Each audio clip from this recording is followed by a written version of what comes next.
James Stewart as the six-shooter.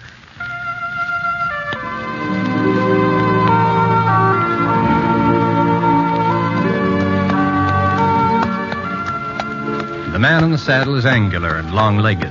His skin is sun-dyed brown. The gun in his holster is gray steel and rainbow mother-of-pearl.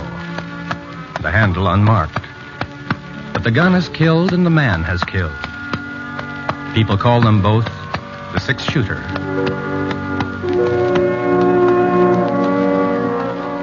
Presenting one of the screen's favorite stars, Mr. James Stewart as the six-shooter. Based on the timeless legend of Britt Ponset, the Texas plainsman who brought single-handed justice to the Western Territories.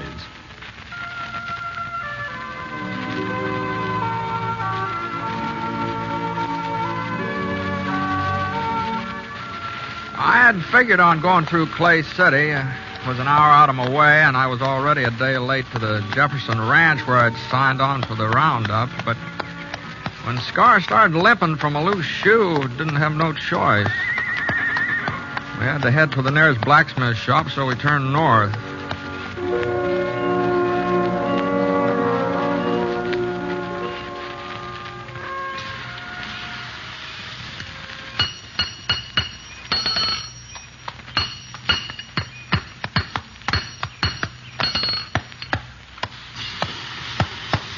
Howdy, mister. What's trouble? The horse losing a shoe. Well, let's have a look. All right, raise it up, fella. Come on, boy. It's split, mister. He needs a new one. Okay, boy. Can you take care of it? Oh, sure. Bring him over here. Hey, what happened to Red? Fella used to own this shop. Went to Nevada chasing silver. I bought him out. Yeah, you don't look very much like a blacksmith, huh? Oh, I'm stronger than I look. Heavier, too. What do you think I weigh, mister? Oh, I don't know. Go on. Take a guess. 120? 30? Well, no more than that. You a betting man, mister? Well, sometimes. Well, I say I weigh over 130. If I don't, you get the new shoe for nothing. If I do, you pay me double. What do you say? You got a set of scale? Don't need no scales. What do you say, mister? Is it a bet? Well, don't seem to be no way of proving it. All you got to do is lift me up. You look like a man who can judge weight. What do you say? Okay, all right, it's a bet. All right, mister, just heist me. If you don't think I weigh more than 130, the shoe is free. All right, I never tried to judge a man's weight before, but all right. There we go. Well? Oh, I'll be dog. I'm packed solid, mister. Real solid. You're packed tighter than a steer. You must weigh 150 pounds. Yeah, you see? What did I tell you? 158. The horseshoe's going to cost you money, mister, but you ain't the only one. Ever since I bought the shop, there ain't been a stranger come through Clay City but what he paid double for his first horseshoe. You ain't sore, mister? No, that was a fair bet. Sure it was. I told you I was heavier than I look. That's what folks call me, Heavy Norden. My real name's George, but everybody calls me Heavy. What's your name, mister? Ponset. Britt Ponset. Fella they call the six-shooter? Well, doggone it. I've heard about you, mister. I've sure heard about you. Oh, would have recognized you if I'd have noticed your gun. Sure is fancy, ain't it? Hey, do you mind showing it to me? No. Here, catch. Hey, real fancy. Just like Sheriff Schofield said. He says he's seen you fire 6 shots with it while Whitey Jackson was getting off his first bullet. That time down at Eagle. Well, the sheriff kind of likes to build up a story. Oh, he swears it's the truth. Here's your gun, Mr. Ponset. Thanks. Sure.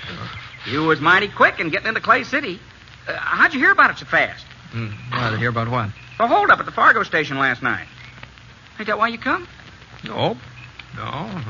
I was headed past town. I turned off because Scar got that loose shoe. Well, now, ain't that a coincidence? Fellow holds up the Fargo office, kills one man, maybe 2, gets away with $5,000, and 12 hours later, you ride into town. Well, they got any idea who did it? Nope, not a single solitary one, from what I hear. Like I say, the deputy agent was dead when they found him. Other fella, Fred Wilmer, a friend of his, got shot up pretty bad. Ain't done no talking yet. Doc says maybe he never will. Did Sheriff Schofield take out a posse? Nope, ain't nobody to go. Most of the men signed up for the Jefferson Roundup. Left town day before yesterday. Here, the Jefferson Ranch is paying good money this year. Yeah. You seen the sheriff this morning? No, not lately. Might be over to his office. I think I'll walk down that way while you're fixing up Scar. Sure, Mr. Ponset. That's a darn good idea. Sheriff Schofield will be real glad to see you.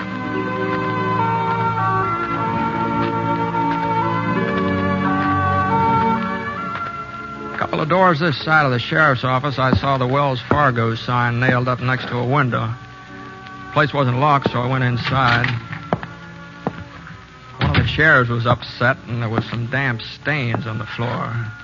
The cast iron safe against the wall was standing wide open, so I kicked it shut. Went out in the back stoop. There was some more blood on the steps, and then just red mud. Right at the edge, I saw the hoof prints. They trailed off along the side of the creek. Whoever made them headed west. The horse had been wearing one shoe different from the other three. A sharp rock must have cut into it sometime or another. Not enough to split it, you understand, just enough so that the print left a jagged line, like fancy handwriting.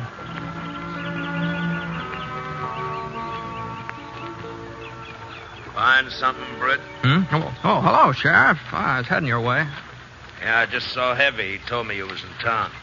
Did you find something? I don't know. You see these hoof prints? Yeah. Uh-huh. Don't mean nothing. Trail gives out a mile or so down the creek at Fork. Uh-huh. Has Clay City had any other trouble lately yet? No, not a bit. I guess any town's got to expect to hold up once in a while. No, I heard it was a little more than that. Yeah, that's right. Fred Wilmer able to talk yet? Afraid not. Doc said he'd let me know first thing he'd come around. Took him out to his ranch. You been out there to see him since last night? Wasn't no reason. Well, it might be a good idea to be there, just in case. Thought maybe I ought to stick in town. Oh, I don't think anything more is going to happen here, Ed. I'll get Scar and I'll meet you out at Fred's place. I can handle this alone, Britt. Oh, sure. I'll just offer to keep you company, Ed. I'll meet you there.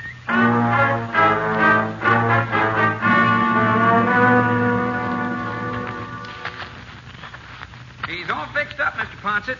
Tied him up around the side so he'd be in the shade. Thanks, Heavy. Thank you. Did you find Sheriff Schofield? I told him you was in town. Yeah. You figure out anything? Not so far. Oh, you will. Sheriff's a good man. Why, you and him together, you'll get whoever done it. No, maybe so. You're the only blacksmith round here, ain't you, Heavy? Only one for 40 miles. Uh-huh. You ever see a horse with a shoe that's got one jagged edge, left hind leg? A lot of shoes got jagged edges, Mr. Ponset. Yeah, well, I'll show you what I mean. I ain't much of an artist. Now, here, it kind of looks a little like this. Seems to me I seen a shoe like that just the other day. Oh, sure, I remember. Told him he ought to get a new one for it. Ben Schofield, that's who it was, just the other day. Ben? The sheriff's kid. You know him, don't you, Mr. Ponset? Oh, sure. I ain't seen Ben in a couple of years, though. Oh, you wouldn't recognize him if you did. He just sort of growed up overnight. Yeah, I guess he has.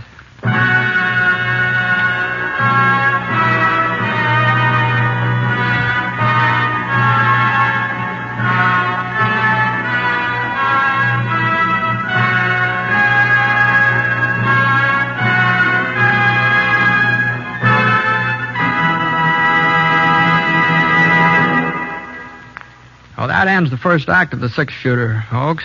Hope you're enjoying the show. Before we get on with it, I'd like to tell you a little bit about how I happen to be doing this program. I've been lucky enough to do quite a bit of radio acting before, but I've never had a program of my own. The right thing just didn't seem to come along, at least not until the six-shooter. You see, I've made several stories of this kind for pictures. That is, honest, legitimate stories of the West, and I hope that this series can offer the same type of enjoyment with the same integrity. We think it's the sort of program the whole family will enjoy, and we think that the character of Britt Ponset typifies some of the greatness that built America. We'd be pleased if you agreed with us. And now, Act 2 of The Six-Shooter, starring Jimmy Stewart.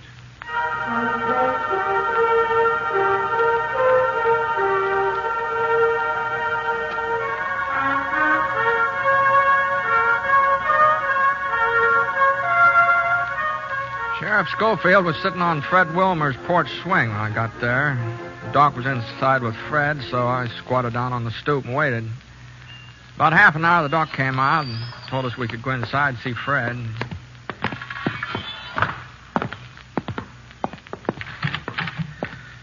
Fred was lying on a cot, breathing hard.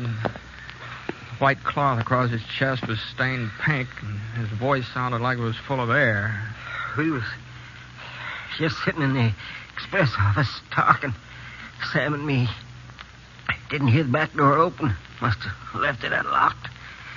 Turned around, and there he was, holding his gun on us.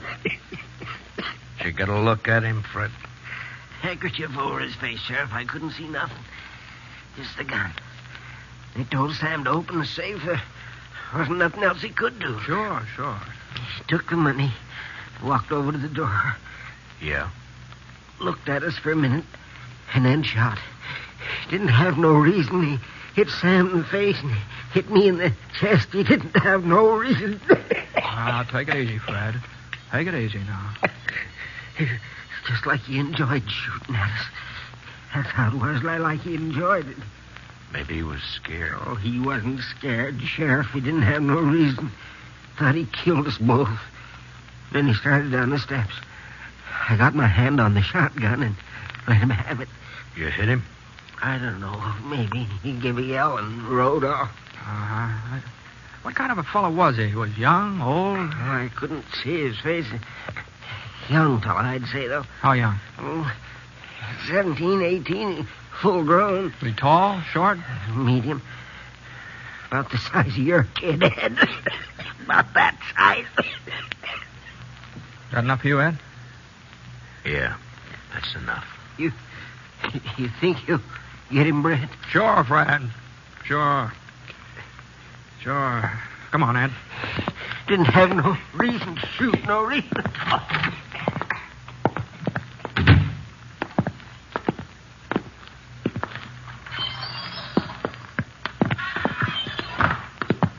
Let's go, Ed. We're wasting our time, Brett. He's got a day's head start. He'd be 40 miles from here. Well, not if he's shot up. Now, you go on if you want to. Well, you're the sheriff. You've got to make the arrest. You ain't never been so particular before. Well, maybe not, but this time in particular. You coming? We don't even know where to start. Oh, I thought along the creek. That's as good a place as any other. It's a waste of time, Britt. Oh, we got time to waste. Come on, let's go.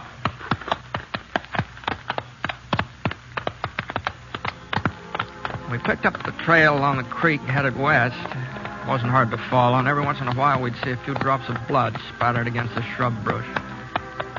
About 10 minutes later, we came to a fork where Ed had said the trail gave out. Scar stuck his nose down into the water, and I looked around. The trail didn't give out. It turned south. I nodded in that direction. Ed didn't say a thing. Just followed. And about 5 o'clock, we stopped to eat. Ed built a fire, and I opened up a couple of cans of beans I had in my roll. Oh, you ain't hungry, Ed? It's early for supper. Yeah. Ed, I talked to Heavy before I went out to Fred's place. I asked him who had a horse that would leave a mark like the one we've been following. So? And he said Ben did. Your son, Ben. I thought you ought to know that. A lot of horseshoes leave the same kind of mark. Fred said it was a young fellow. It wasn't Ben. Where is he, Ed? Jefferson's ranch, working on a roundup. He left Clay City day before yesterday. Couldn't be Ben. There's a lot of wild youngsters in these parts, but Ben's a good boy. Couldn't be him. You sure? That mark don't mean nothing. Plenty of horseshoes leave the same kind of mark. You know that, Britt. You had enough to eat? Yeah. Come on, let's go.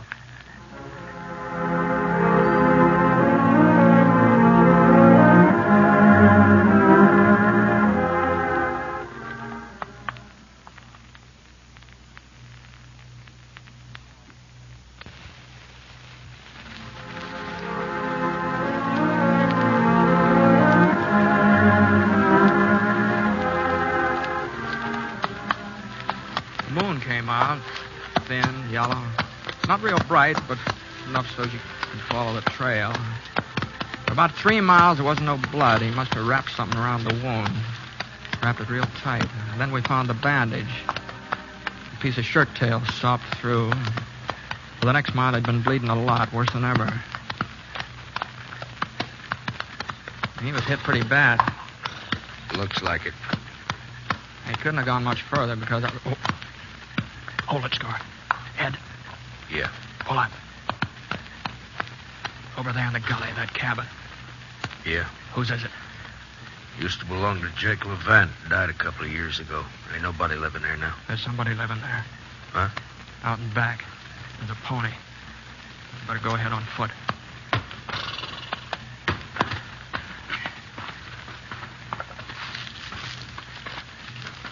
Britt, Yeah? we're going to take him alive, ain't we? If we can. We got to take him alive, Britt. It's Ben. I don't know, Britt. Not for sure. It could be Ben. It could be. Where's he been the last couple of days? I don't know that neither. Had an argument with him 2 nights ago. He needed some money. He'd been playing poker and lost a lot. Well, 5,000's a lot. I wouldn't give him none. He got mad, said he'd get it himself. And I hit him hard across the face. I hit him twice. He started to hit me back. Then he walked out of the house. I ain't seen him since. I wish he had hit me back. Now, we got to get across that clearing, Ed. Over to that clump of trees. He may see us. Yeah, we'll have to take that chance. You ready? Yeah.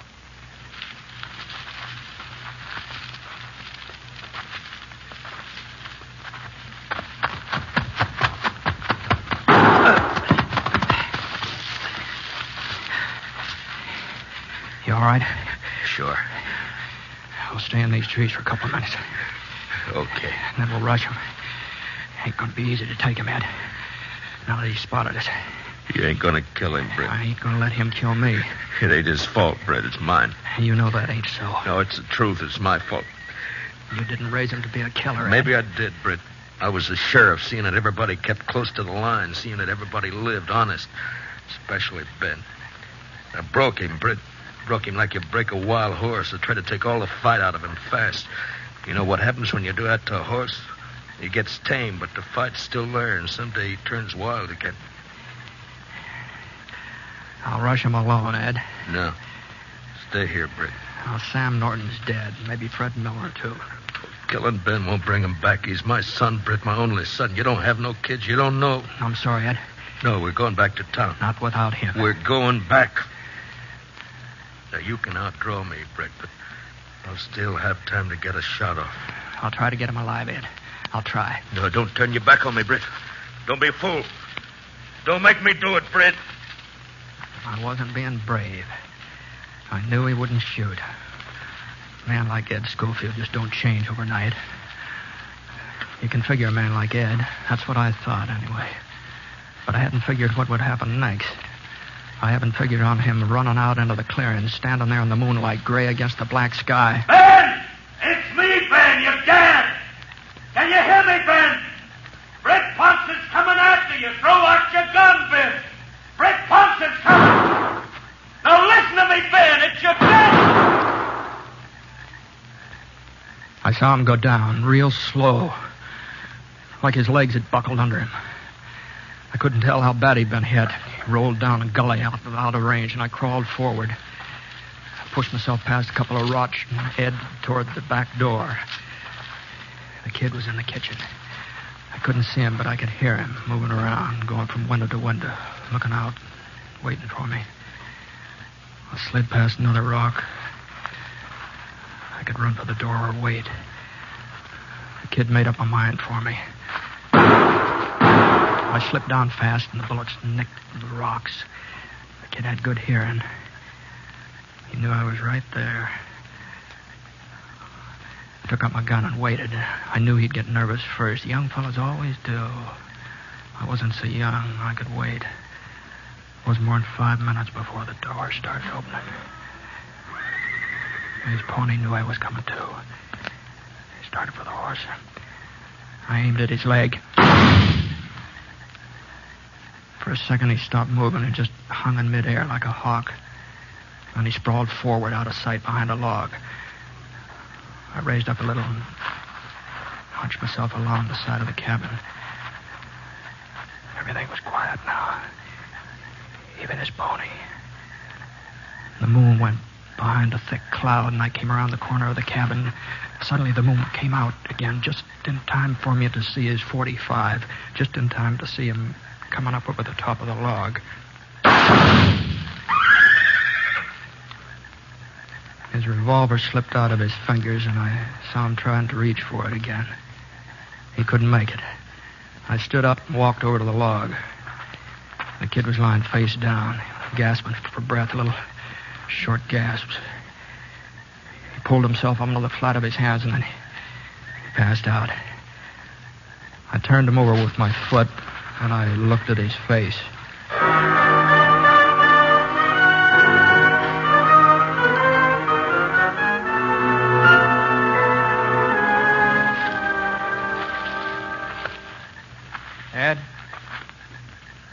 Ed?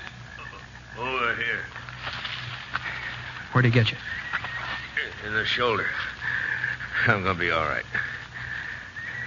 Britt, is he... Did you have to... He ain't dead. Thanks. I guess he didn't hear me calling to him. He didn't know who I was. Ed. What? Ed, it ain't Ben. What? It ain't Ben, Ed. You sure, Britt? Yeah, this kid's got red hair. There ain't no reason to lie to me, Britt. I ain't shot up bad. I ain't lying. I knew it wasn't Ben while I was going up after him. I knew it. What are you talking about? Hey, just come to me. A man don't change overnight. Neither does a boy. If it ain't Ben... Lots of tough kids in these parts. You said so yourself. Where do you suppose Ben is? Where you said, Jefferson's Ranch, working in the roundup. They pay good. No. A boy don't change overnight, Ed. Huh. You able to ride back to town? Yeah, sure. I may have to take it a little slow. I'll get the kid. Britt. Yeah? You know something, Britt? I couldn't believe it was Ben neither. Not when he shot me. I just couldn't believe it. You know that, Britt? I know it, Ed. I know it.